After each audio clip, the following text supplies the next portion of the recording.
Greetings, this is Griff Ruby, the Nostalgia Catholic, with another Isaac Asimov short story. This one made one appearance in the Saturday Evening Post, and then it got gathered up into his newer collection of short stories, The Winds of Change. Well, okay, not exactly gathered up. There's a bit of a story. In fact, it's probably simplest just to read out a little introduction he provides in this thing. Okay, that gives the background of this story, how it came about, and then also tells us a very salient fact about its publication history. Alright, introduction to Teleglass. It says, in February 1976, at the request of the magazine 17, I agreed to write a science fiction mystery which would have a bicentennial angle. He's also writing for the preteen girl market, because that's what 17 principally goes there. You get that magazine if it still exists, or older ones from when it did exist, if it doesn't anymore. And you could always find the latest heartthrob. I can remember probably back in the 80s or late 80s somewhere, or maybe early 90s, I picked one up. And they had the normal teen dreams all over, some of them that you put up on your wall. Heartthrobs. And it introduced this new guy on the scene who just, I don't know who he is, but he's super hot, and I'm sure more is going to come of him. It was probably the first public appearance of Matt Dillon. That's this young teeny bopper teen dream. Hadn't done a single thing yet, but oh my god, this guy, he's awesome looking. He's gonna go places, which he did, and now he's a bit faded, but hey, those things happen. I mean, that some water's gone under the bridge for the man. Anyway, so that was 17, and he was gonna write a story for 17, and they asked for it. So, and they wanted a bicentennial theme because it's 1976. Okay.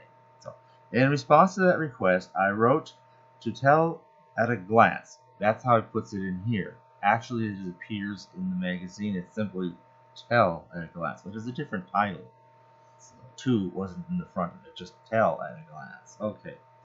Making use of the same social background I had used in Good Taste. Now, that brings another thing just before I go any further. Now, that's another recurring background. It turns out, and you don't really see it until you see Good Taste, and then the other one, A New Frontier, as you recall, that one was in National Geographic just a couple episodes ago, and I talked about there's really not much of a story per se. Guy visits the space station and gets a grand tour and sees all these neat things about how they grow cattle in space and grow vegetables and have hospitals in this low gravity area near the hub, and all these different things that they had for this vast, generate power in these power stations, and big mirrors to focus energy, beam it to the earth, or turn it into microwave energy. They kind of vague between what they do there, and just so on. And that was it. But that story and the Good Taste story, the culinary one, and now this one are all taking place in the same general setting. That setting is apparently we've got some space stations.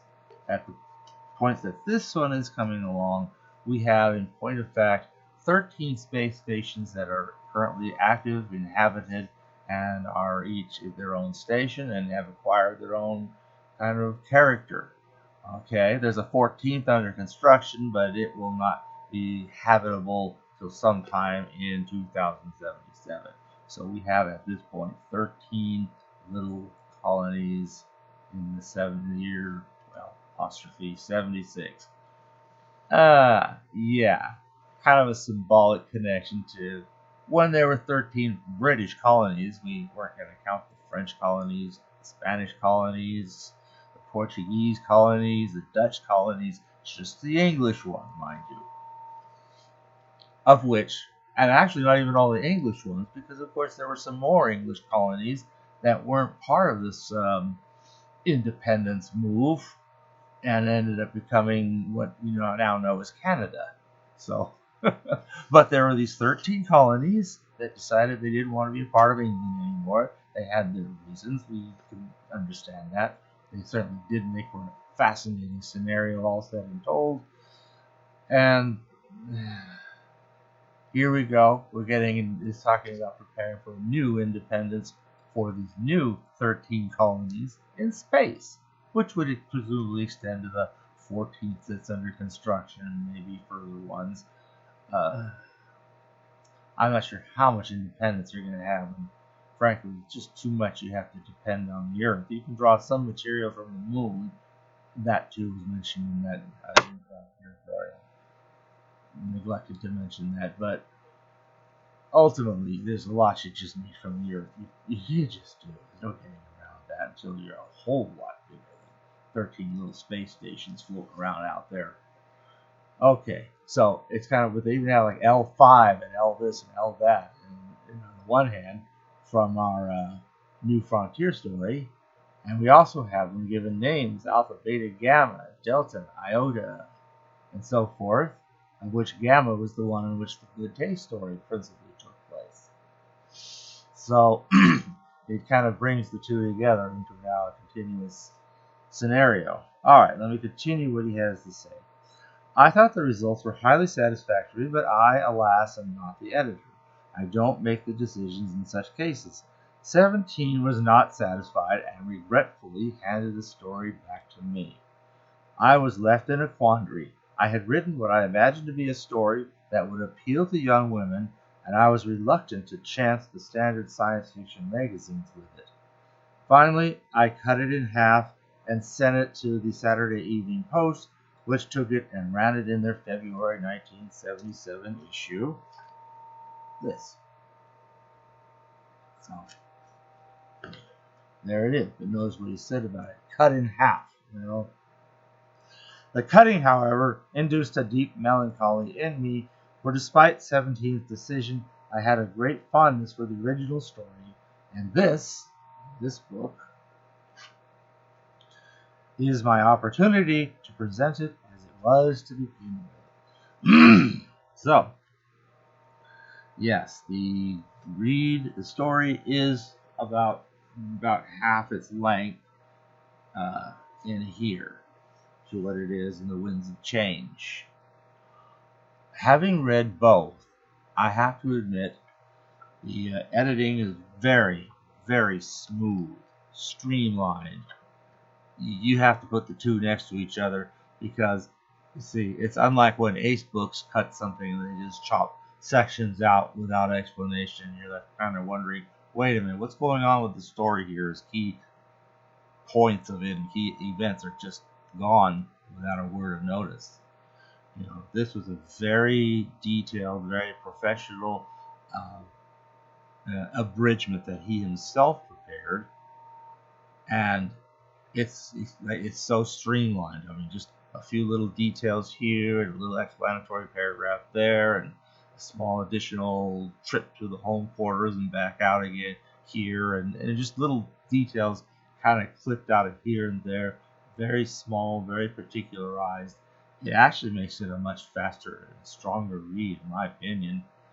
But if you want to see the whole thing, or really, if you want to see it at all, since this you can find the old magazines. Yeah, you can do it with eBay, maybe. If somebody's got one, sometimes they do, sometimes they don't. But you can always buy The Winds of Change. You'll get the long form, and you won't be missing anything. Well, let's get to the story itself. You have this woman, and you wanted to tell a story of a woman, and you kept that. That's all right. That's all well and good. And let's see, she's a name here. She has a name. Where's my name? Ooh.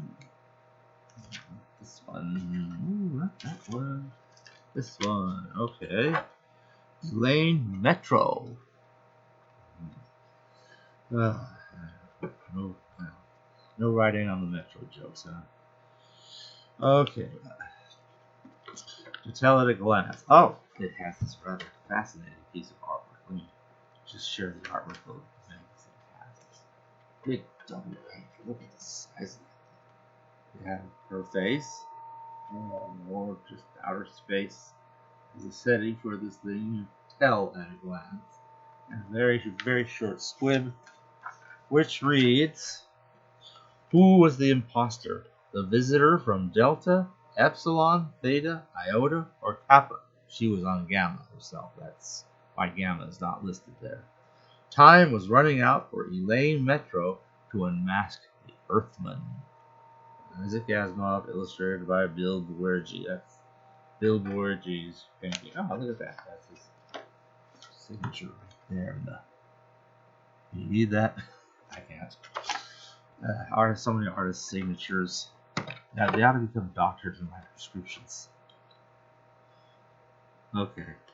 Anyway, she's a tour guide for people who want to visit the Gamma space station in particular. You know, we had another guide on the L5 one in A New Frontier.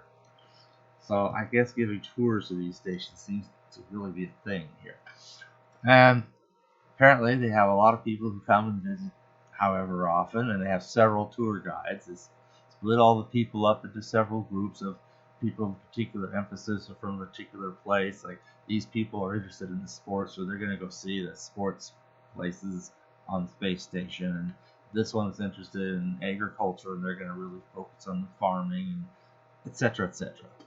And then you get this one last group that's 5 people, and each of them is from a different one of those planets.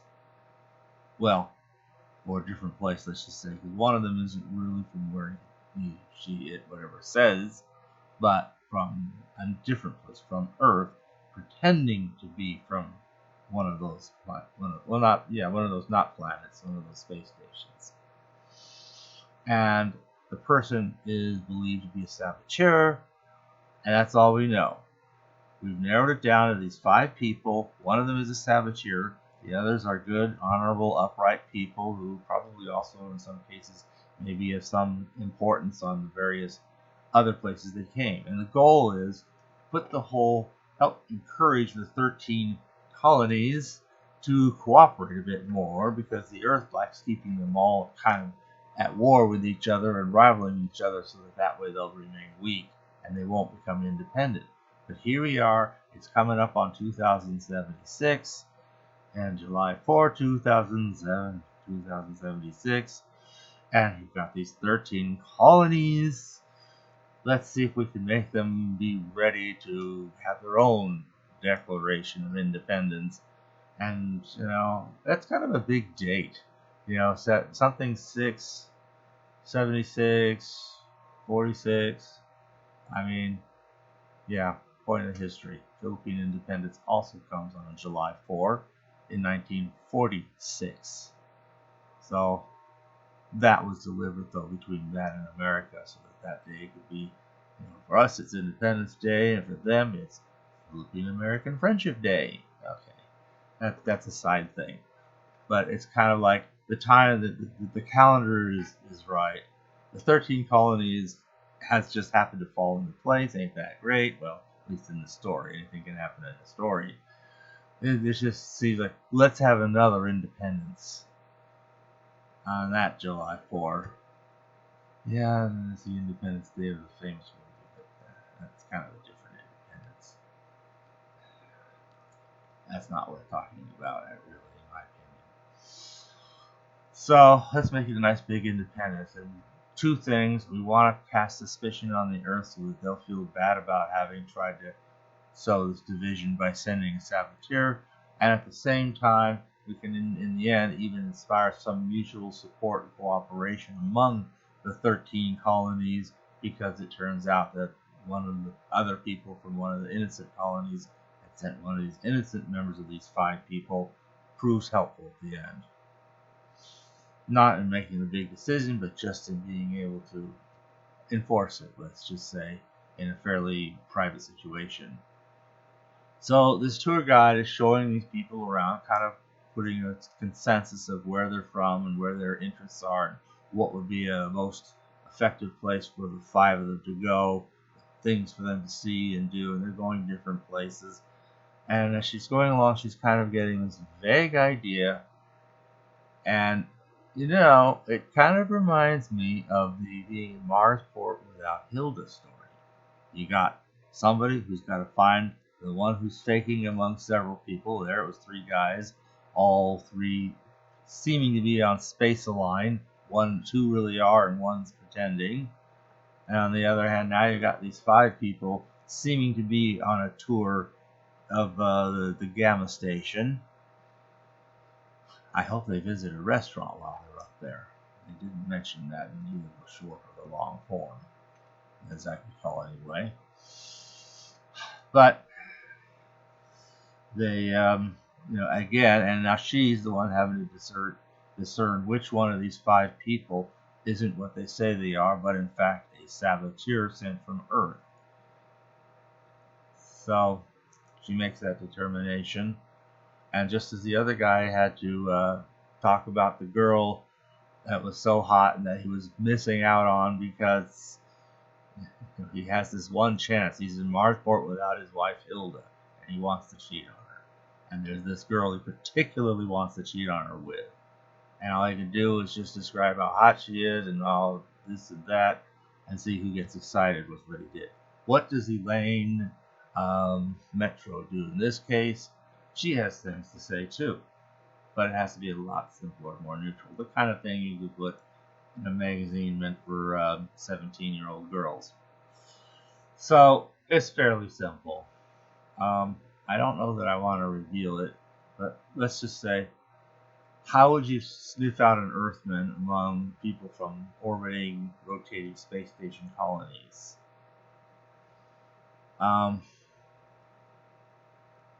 If it was me, I would have just had it that you take the elevator up and see which of them gets out of balance, because of when you're going up, you've got this Coriolanus forces, which, remember, they're turning around, and now you're trying to go up, and they're going to do different, things, and basically it's going to try to throw you against the wall. Now, if you live on space stations, this is normal. Anytime you've ever gone to the hub, just in going to the other side of the space station or wherever, or visiting the central area for whatever reason you might also come to have, or whatever, you're used to that. You expect that. Because even just going up and down floors in a little building out on the rim, you'll still feel this sort of, you don't just go up when the elevator goes up. It kind of goes, because it's got to speed you up or slow you down or whatever it is, depending on whether you're going up or down, because obviously it has to have your momentum. And that's what I would have suggested. But that's not what she did. She had another idea. It was clever, and of course in the story it worked. I won't spoil that, of course, but it's a good one. It's a sound one. The only thing I'll say is that at the point that it is employed and she sniffs out the Earthman saboteur character, I read that part over a couple of times and I'm like, I couldn't catch it. I still didn't catch it. But at the end, she explains to her employer what was going on and what she did, and you can see what she did and understand. It's kind of left open at the point, so you won't see it. Okay. There's that one little detail. So if you're reading it and you get to that point, you're all, wait a minute, I don't see it. You won't. She just suddenly, aha! And the thing is, the guy figures out that she figured it out, puts her in danger, and basically another one of the five saves her, creating stronger unity among the 13 colonies, while also making them kind of understand that Earth got some explaining to do, some apologize. They owe us an apology. And that, in a nutshell, is the basics of the story. Like I said, I'm only leaving out the particular thing that she did use to detect the Earthman. And of course, it's kind of fun to read about the details. I get a little more of a tour of the space stations. Well, thanks for listening.